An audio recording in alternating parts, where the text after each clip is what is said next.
ሰላም የእግዚአብሔር አምላካችን ጸጋና ባርኮት በነገር ሁሉ ከእያንዳንዳችሁ ጋር ይሁን። የእረኛው መንገድ የዩቲዩብ ሾዋችን ነው። እንዴት ከረማችሁ የእግዚአብሔር ሕዝቦች? ዛሬ ከእናንተ ጋር ደግሞ አብረን የእግዚአብሔርን ሐሳብ የእግዚአብሔርን ቃል ለመከፋፈል በዚህ ያለን አብረን እንቆይ።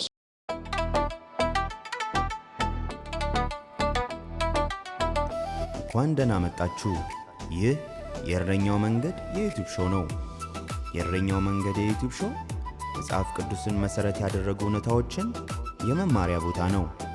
በእረኛው መንገድ ከእረኛው ጋር ጉዞ ወደ ጥበብ ኑ አብረን እንጓዝ። ዛሬ በጣም እንድናወራበት፣ እንድንከፋፈለው፣ እንድንተናነጽበት ያሰብነው የእግዚአብሔር ቃል ስለ ትጋት አንስተን ነው። ትጋት እንግዲህ እንደሚታወቀው በየቀኑ ወደ ግባችን የምንሄድበት የምንራመድበት የሚያፈጥነን ወይም ካልኖር ነው ደግሞ ልንዘገይበት የምንችለው እንደ እግር የሚገጠምልን በህይወታችን የምናስባቸውን የምናቅዳቸውን ትልልቅ ነገሮች እንደ ገመድ ጉትት አድርጎ ወደ ህይወታችን የሚያመጣልን ነገር ነው። ትጋት መቼም በሀገራችን አባባል ስለ ትጋት ሳስብ በጣም ይገልጽልኛል ብዬ የማስበው ነገር በተስፋ ዳቦ አይጠገብም ይባላል። ሰው የቱንም ያህል ቁጭ ብሎ ቢመኝ ቢያወጣ ቢያወርድ ካልሰራበት፣ ካልተጋበት፣ ካልወጣበት፣ ካለፋበት፣ ካልወረደበት ያንን ህልሙን ያንን ግቡን ተፈጻሚ ሊያደርግ እንደማይቻል የታወቀ ነው። ስለዚህ ትጋት በጣም በህይወታችን አስፈላጊ በጣም ወሳኝ ነገር እንደሆነ ዛሬ እንድናስታውስና በዚህ ጉዳይ ደግሞ አብረን ያለንን ነገር ሀሳባችንን በዚህ ጉዳይ ያለንን መረዳት ከፍ እንድናደርገው ምኞቴ ነው። እንግዲህ ትጋት ማለት ስናስብ በአንድ ጊዜ ክስት የሚል የሆነ ተአምር የሚፈጥርልን ነገር አይደለም። በየቀኑ የምናደርጋቸውን ትንንሽ ነገሮች፣ ትንንሽ ጥረቶች የሚያመላክት ነገር ነው። ለምሳሌ ትንሽ የሚያጠና ተማሪ ለፈተና በተቀመጠበት ጊዜ ሰክሰስፉል ይሆናል፣ የሚፈልገውን አይነት ውጤት ያመጣል። ገበሬ ዘሩን ከዘራ በኋላ በየቀኑ ለዘራው ዘር የሚያደርገው እንክብካቤ የሚያደርገው ክትትል ነው በመጨረሻ ላይ በሰብሉ ላይ የሚያገኘውን ውጤት የሚወስንለት። አትሌቶችን ብንመለከት በየቀኑ የሚያደርጉት ልምምድ፣ በየቀኑ የሚያደርጉት እንቅስቃሴ ለውድድር በቆሙ በተሰለፉ ጊዜ ውጤታቸው የተሻለ ውጤታቸው የሚፈልጉት የሚያልሙት አይነት እንዲሆንላቸው የሚረዳቸው ነገር ነው። ከተፈጥሮ ከእንስሳ ራሱ ስንማር ጉንዳንን አይታችሁ ከሆነ ምግቧን ስትሰበስብ በጣም በትንሹ ነው፣ ግን ያንን በህብረት ሆነው አጠራቅመው ክረምት ሲመጣ ምንም ሳይቸገሩ ያንን ጊዜ ያንን ወቅት ያሳልፉበታል። በጣም የምንወደውን የምንመገበውን ማር የተባለውን ነገር የምታዘጋጅልን ንብ እንዲሁ ያንን ባንዴ ብዙ ሆኖ የምናየውን ማር ለምግብ የምናቀርበውን ማር ለመስራት በጣም ጊዜ ይፈጅባታል። በየጊዜው የምታረጋቸው ነገሮች አሉ። ከየአበባው የምትቀስመው የማር ወለላ አለ አይደል? ልክ እንደዛ ነው ትጋት ማለት። በየቀኑ በየጊዜው በህይወታችን የምናረጋቸው አክቲቪቲዎች ላይ የሚያተኩር ነገር ነው። እንግዲህ ትጋት ሁልጊዜ ውጤት አለው፣ የሚታይ በገሃድ የሚታይ ነገር። ቀደም ብዬ እንደጠቀስኩላችሁ ለምሳሌ አንድ ገበሬ ዘሩን ከዘራ በኋላ ዞር ብሎ መለስ ብሎ ባያየው፣ አረሙን ባያርምለት፣ ባይኮተኩት፣ ውሃ ባያጠጣው እንደው ዝንፍልፍል ያለ እርሻ ሊያይ ይችላል እንዴ? ሰብሉ የተጎሳቆለ የደከመ የጠወለገ በአረም የተወረሰ ነው የሚሆነው አይደል? ስለዚህ ልክ በትጉ ሰው እጅ ያለ ነገር እንዲሁ ውጤቱ ይታያል፣ በገሃድ ይታያል፣ ይታወቃል። ያለ ትጋት የምናስኬደው ነገር እና የምንተጋበት ነገር ውጤቱ በገሃድ የሚታይ የሚመሰከርበት ጉዳይ ነው። መጽሐፍ ቅዱሳችን ትጋትን በጣም ነው የሚያበረታታው። በጣም ትጋት ዋጋ እንዳለው፣ ትጉን ሰው እግዚአብሔር እንደሚያከብረው፣ ትጉም ሰው ደግሞ እግዚአብሔርን እንደሚያከብር በጣም በተለያየ ሁኔታ በተለያየ ክፍል ተገልጿል። በታማኝነትና በጽናት ትጋትን የሚያሳዩ ሰዎች በእግዚአብሔር ፊት ተከፋይ ናቸው። በእግዚአብሔር ፊት የሚያገኙት የሚከብሩበት የሚቀበሉት ነገር በጣም ብዙ ነው። የእግዚአብሔር ቃል ሲናገር ምሳሌ 12 ቁጥር 24 ላይ ምን ይላል? የትጉ እጅ ትገዛለች፣ የታካች እጅ ግን ትገብራለች ይላል። የትጉ እጅ ትገዛለች፣ የታካች እጅ ግን ትገብራለች። እንግዲህ ይህ ክፍል የሚያሳየን የትጋትን መንፈሳዊ ዋጋ ነው።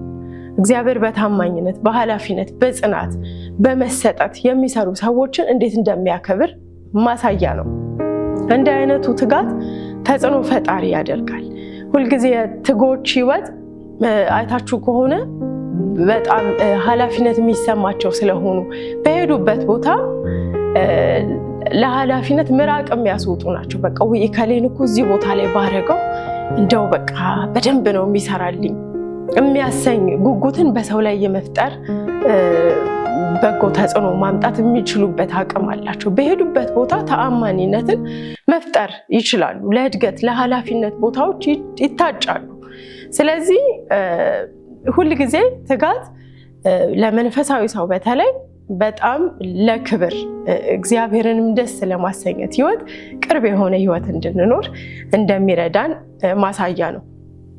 ታካችነት ደግሞ ከላይ ካነበብነው ቃል ጋር በጣም በተቃራኒ ነው።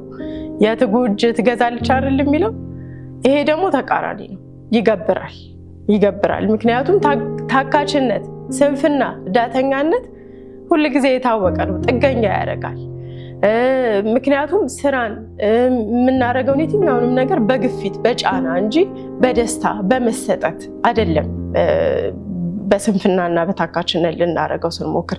ስለዚህ ታካችነት የትጋት ተቃራኒ፣ ነፃነት ያሳጣል፣ አርነት ያሳጣል፣ የብዙ ነገር ተገዢ እንድንሆን ያደርገናል፣ ውስንነትን ያመጣል። በዚህም በዛም እንዳንዘረጋ፣ እንዳንፈጥን፣ እንዳንሮጥ የሚያስር ከባድ ነገር ነው።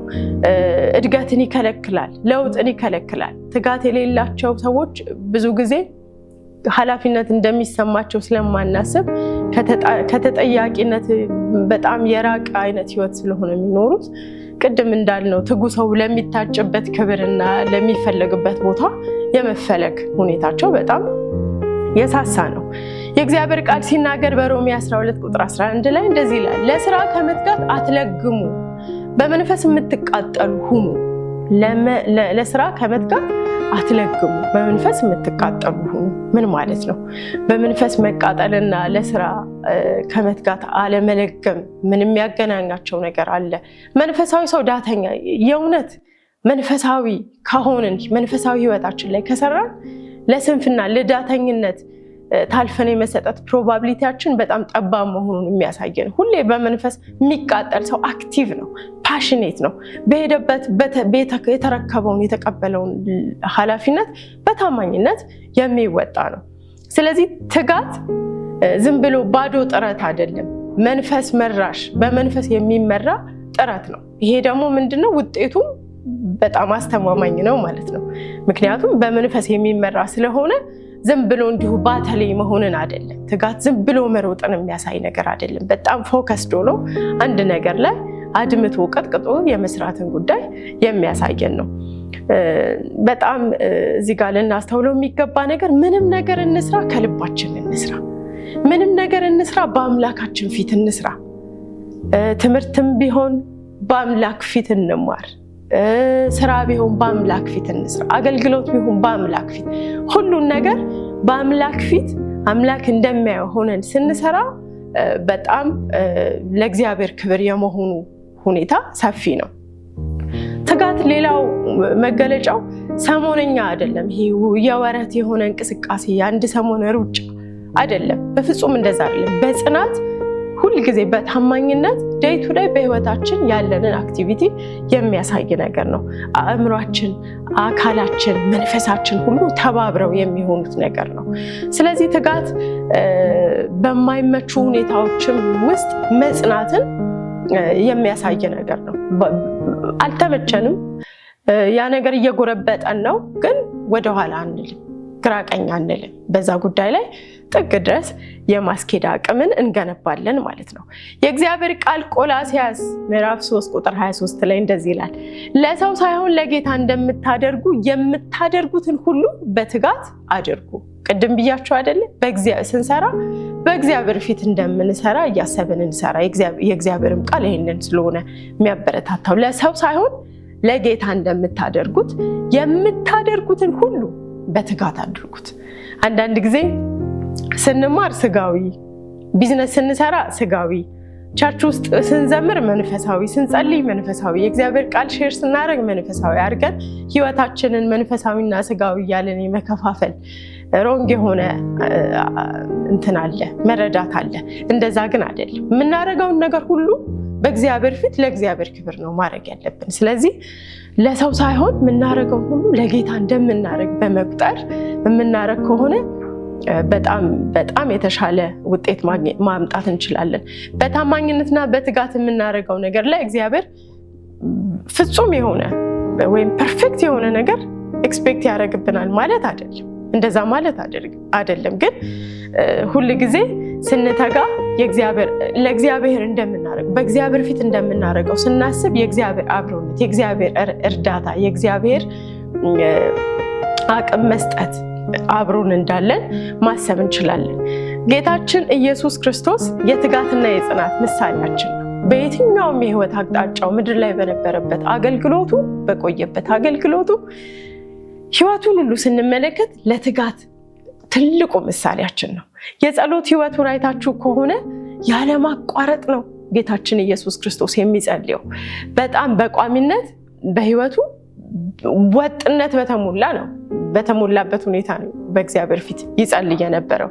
ማለዳም ተነስቶ ገና ሌሊት ሳለ ወጣ፣ ወደ ምድረ በዳም ሄዶ በዚያ ጸለየ። ማቴዎስ 1 ቁጥር 35 ላይ እንዲህ አይነት በጣም ብዙ ጥቅሶች ከእግዚአብሔር ቃል እናገኛለን።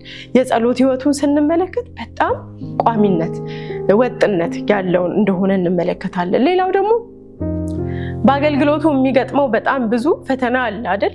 ብዙ ተግዳሮቶች አሉ፣ ብዙ ተቃውሞዎች አሉ፣ ብዙ የሚያሳድዱት አሉ። ግን ጽኑነት የተሞላ ነው። ወደፊት መገስገስን ለያዘው ዓላማ ቆራጥ የሆነ አጀንዳ፣ ቆራጥ የሆነ አቋም እንደነበረው ማየት እንችላለን።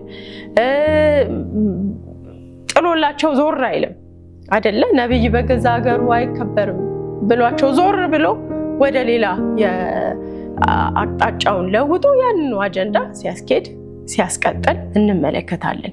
ለትምህርቶቹ፣ ለአገልግሎቶቹ፣ ለእያንዳንዱ እንቅስቃሴዎቹ ትኩረት ሰጥቶ የሚኖር ነበር ጌታችን ኢየሱስ ክርስቶስ።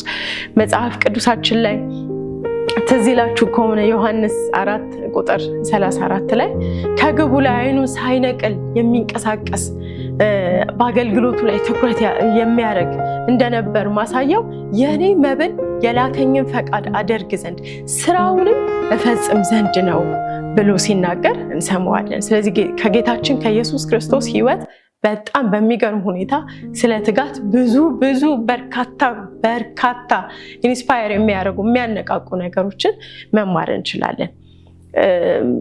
ሌላው ስለ ትጋት ስናስብ ቅድም ብያችኋለሁ፣ ውጤቱ የሚታይ ነው ብያችሁ አይደለም? ሁለንተናዊ የሆነ እድገት ነው። የሚተጋ ሰው ያለው ሁኔታው እድገቱ በአንድ ሳይድ ብቻ አይደለም፣ ሆሊስቲክ ነው። ሁሉ ነገሩ ላይ የመስራት አቅም ስላለው እድገቱም ልክ እንዲሁ ሁለንተናውን ያማከለ ነው። ማህበራዊ ህይወቱን፣ ስራውን፣ መንፈሳዊ ህይወቱን ሁሉንም የሚነካ ነው። የትጉ ሰው ህይወት የማይነካ የህይወት ፓርት የለውም። ሁሉም ላይ እንደየአቅሙ የመስራት አቅም ስላለው ማለት ነው። የእግዚአብሔር ቃል ሲናገር የትጉዋንን ህይወት ሲናገር ምሳሌ 22 ቁጥር 29 በጣም ደስ የሚለኝ ቃል ነው። ከአዲሱ ትርጉም ነው ማነብላችሁ። በስራው የቀለጠፈ ወይም የተካነ ሰው አይተሃል ይልና በነገስታት ፊት ይቆማል፣ በተዋረዱም ሰዎች ፊት አይቆምም። መገኛው መድረሻው የት ነው? ይሄ ሰው በነገስታት ፊት የሚቆምበት አቅም በቃ ተወዳጅ ነው፣ ተፈላጊ ነው። ለኃላፊነት በሄደበት በቃ ስፍራ የሚሰጠው እንደሆነ ያሳያል። ይሄ ምንድነው? ትጋት ያሸልማል። ትጋት ያሸልማል። ትጋት የምንቀበለው ነገር አለ በምድር ህይወታችንም ማለት ነው። ትጉ ሰው ተራ ቦታ አታገኙትም። የማይረባ ቦታ ላይ አታገኙትም። በየትኛውም የህይወት እንቅስቃሴው የበዛና የተከበረ ያማረ ስፍራ ላይ ታዩታላችሁ። ስለዚህ ትጋት አሁን ቀደም ብዬ እንደነገርኳችሁ ከቁሳዊ ስኬቶችም የዘለለ ነው። ሁለንተናን የሚነካ አይደል? መንፈሳዊ ህይወትንም አይደል? ጸሎትን ይነካል። ከእግዚአብሔር ቃል ጋር ያለን ህብረት፣ ባህሪን፣ ሁሉም ነገር የሚነካ ሁሉም ነገር ላይ ደግሞ እድገትና ለውጥን የሚያሳይ ነገር ነው። ትጉ ሰው የተረጋጋና የሰከነ ህይወት አለው። ምክንያቱም ፎከስድ ነው። እዚህም እዛም ሲሮጥ ሲንቀሸቀሽ አታገኙትም። ፎከስድ ሆኖ አንድ ነገር ከዳር ማድረስ ከገቤ ማድረስ መቋጫው ላይ ድምድማቱ ላይ እስኪደርስ ድረስ ሁሌ ወዲሁ ግራና ቀኝ የሚል ስላልሆነ ተራ ቦታ አታገኙትም። ስለዚህ የተረጋጋ የሰከነ ሰላም ያለበት ህይወት የሚኖር ነው። ካላስፈላጊ ትግሎች፣ ካላስፈላጊ ትርምሶች የተጠበቀ ህይወት አለው። ምሳሌ 21 ቁጥር 5 ላይ የትጉ ሰው እቅድ ወደ ትርፍ ያመራል፣ ችኮላም ወደ ድህነት ያደርሳል። ስለዚህ ውስጣዊ ሰላምና መተማመን መረጋጋት እንዲኖረን ከፈለግን ፎከስድ የሆነ ህይወት፣ ትጋት የሞላበት ህይወት ልንኖር ይገባናል። ስለዚህ በሌሎች ላይ እምነትን በምንገኝበት በየትኛውም በያዝነው ፕሮፌሽን በሌሎች ላይ እምነትን የማሳደር ተጽዕኖን የማሳደር ለኃላፊነት የመፈለግ ሁኔታን ለመፍጠር ከፈለግን በያዝነው ነገር ላይ በጣም በአክብሮትና በፍቅር ልንሰራበት ይገባናል። ያው ድህነት ደግሞ እንግዲህ ብዙ ጊዜ የትጋት ተቃራኒ ስንፍና አይደል? የስንፍና ውጤት ደግሞ መጽሐፍ ቅዱሳችን እንደሚነግረን ድህነትና እጦት ነው። ቅድም ያልነው በነገስታት ፊት ይቆማል አይደል? ትጉ። ሌላኛው ደግሞ ከስንፍናው የተነሳ ከዳተኛነቱ የተነሳ ብዙ ጊዜ ጥገኛ የመሆን ከመስጠት ይልቅ መቀበልን በጣም በብዙ ነገር የመወሰንን ሁኔታ ይፈጥራል። ምሳሌ 10 ቁጥር 4 ላይ ሰነፍ እጆች ሰውን ያደህያሉ፣ ትጉ እጆች ግን ብልጽግና ያመጣሉ ይላል። ምሳሌ 12 ቁጥር 11 ላይ መሬቱን የሚያርስ የተትረፈረፈ ምግብ ያገኛል፣ ከንቱ ተስፋን የሚያሳድድ ግን ማመዛዘን ይጎለዋል። ስለዚህ ከእጦት ከጥገኝነት በቂ አቅርቦት በሌለበት ሁኔታ ህይወታችንን ከመምራት ለመጠበቅ ትጉዋን መሆን ይገባናል። ያልተሳኩ የህይወት ግቦች አሉን። ብዙ ጊዜ የምናቅድ የምናወጣ የምንጽፍ አዲስ ዓመት በመጣ ቁጥር የምናወጣ የምናወርድ በጣም በትልልቅ አጀንዳዎች ላይ ረጃጅም የሆኑ ፕላኖች የምናወጣ እንኖር ይሆን? እነዛ ጉዳዮች ላይ ያልደረስንበት ምክንያት አንዱ የትጋት ህይወት ሊጎለን በመጉደሉ ምክንያት ሊሆን ስለሚችል ህይወታችንን ቼክ ማድረግ መፈተሽ ይሄ እዚህ ጋር ሳልናገረው ማላልፈው ጉዳይ ነው። ስለዚህ የእግዚአብሔር ቃል እንግዲህ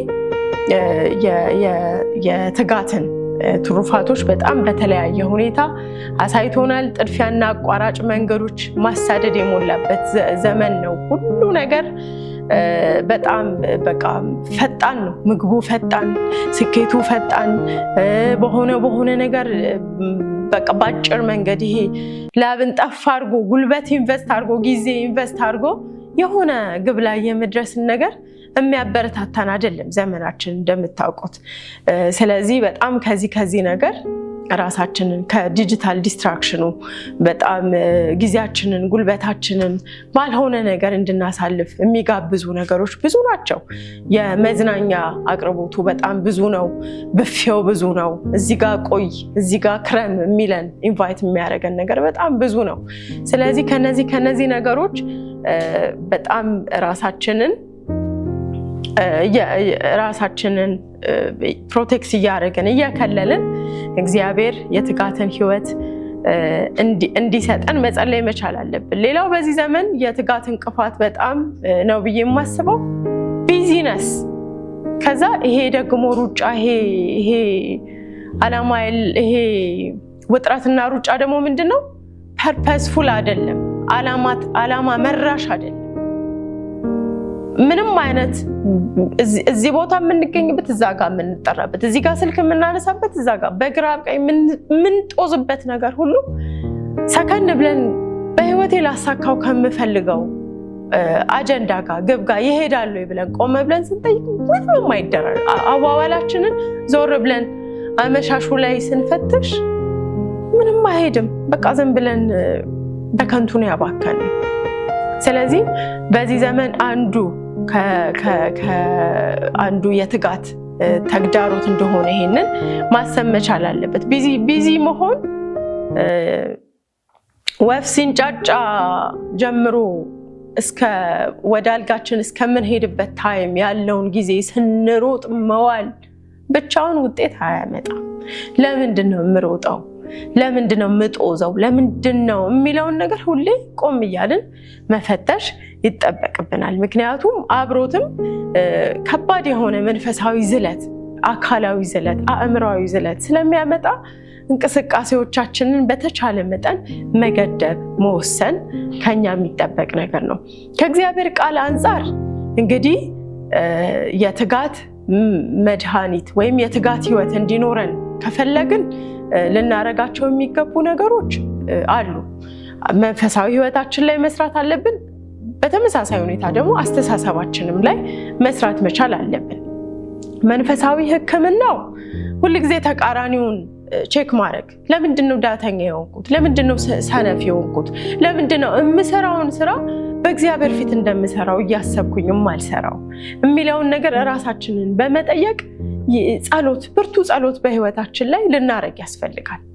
በቃ ይሄ ጉዳይ የትጉ ሰው ህይወት ይሄ ነው። መንፈሳዊ ትርጓሜው ይሄ ነው። መንፈሳዊ ሪዋርዱ ይሄ ነው። እግዚአብሔር ትጉዋንን ያከብራል። እግዚአብሔር የትጉ ሰው ህይወት እንዲኖረን ይፈልጋል። ይሄን ከህይወት ያጣሁት ለምንድን ነው የሚለውን ነገር ልባችንን በአምላክ ፊት በመለኮት ፊት ለማስፈተሽ መፍቀድ መቻል አለብን። ስለዚህ ጸሎት በጣም የሚመከር ነገር ነው። በእግዚአብሔር ፊት በዚህ ጉዳይ ላይ በጣም መጸለይ አለብን። ሌላው ደግሞ ነፃ አውጫችን የእግዚአብሔር ቃል ነው። በእግዚአብሔር ቃል ዕውቀት ሁል ጊዜ ራሳችንን መገንባት መቻል አለብን።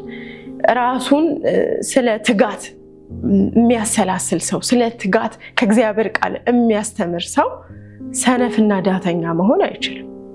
ያ ቃል በህይወቱ እንዲሰራ ከፈቀደ ያንን ቃል እያሰላሰለ ከዋለ ከወጣ ከወረደ በቀላሉ እጅ ሰጥቶ ለስንፍና ለዳተኝነት አይገኝም። ስለዚህ የእግዚአብሔር ቃል በጣም ትልቅ መድኃኒታችን ነው። መንፈሳዊ ውጊያ፣ በጸሎት ውስጥ መንፈሳዊ ውጊያም ያስፈልጋል።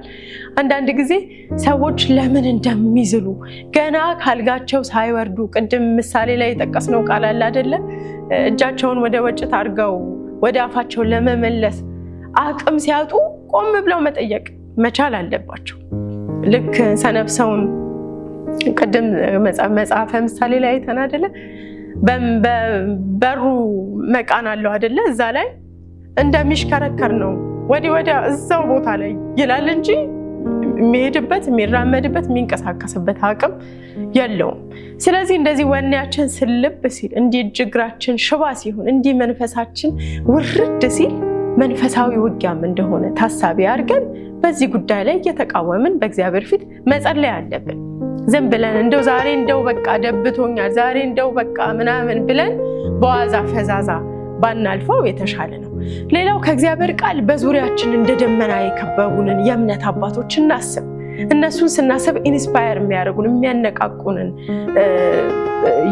የህይወት በጣም በመንፈሳዊ ነገር ሂሮ የሆኑ አሉ አይደለ? እነሱን እናስብ፣ ታሪካቸውን እናጥና። እነ ዮሴፍን ለተቀበሉት እግዚአብሔር ላየላቸው ስፍራ የሄዱበትን መንገድ እናውጣ እናውርድ። ምን አይነት መስዋዕትነት፣ ምን አይነት ጽናት፣ ምን አይነት ትጋት እንደነበራቸው እንማራለን። እነ ነህምያ በጣም በብዙ ትጋት በግራ በቀኝ ብዙ ሰልፍ ነበር፣ ብዙ ድምፅ ነበር፣ ብዙ ወደኋላ የሚያስቀራቸው ሊጎትታቸው የሚያስችል ብዙ ነገር ነበር። ያንን ሁሉ በጽናት አልፈው በትጋት አልፈው ዛሬም ለሊደርሺፕ ትልቅ የሆነ ምሳሌ የሚሆኑልን ሰዎች ናቸው። ስለዚህ እንደዚህ ያሉ የእምነት አባቶችን ማሰብ ቀደም ብዬ እንደጠቀስኩላቸው የጌታ ኢየሱስ ክርስቶስ ሕይወት እንዴት አይነት በጣም ፎከስድ እንደነበር ፐርፐስፉል የሆነ ላይፍ እንዴት ዲሲፕሊን እንደነበር ለጸሎት ሕይወቱ አገልግሎቱ የማህበረሰቡን ሁለንተና የሚነካ ነው አይደለ? ያዘነውን የሚያጽናና የተራበውን እዚህ ጋር የታመመውን የሚፈውስ ቦታ አለ ጌታ ኢየሱስ ክርስቶስ። ሁሉን ግን በእግዚአብሔር ፊት ለእግዚአብሔር ፈቃድ ለእግዚአብሔር ደስታ የሚያደርግ ነበር።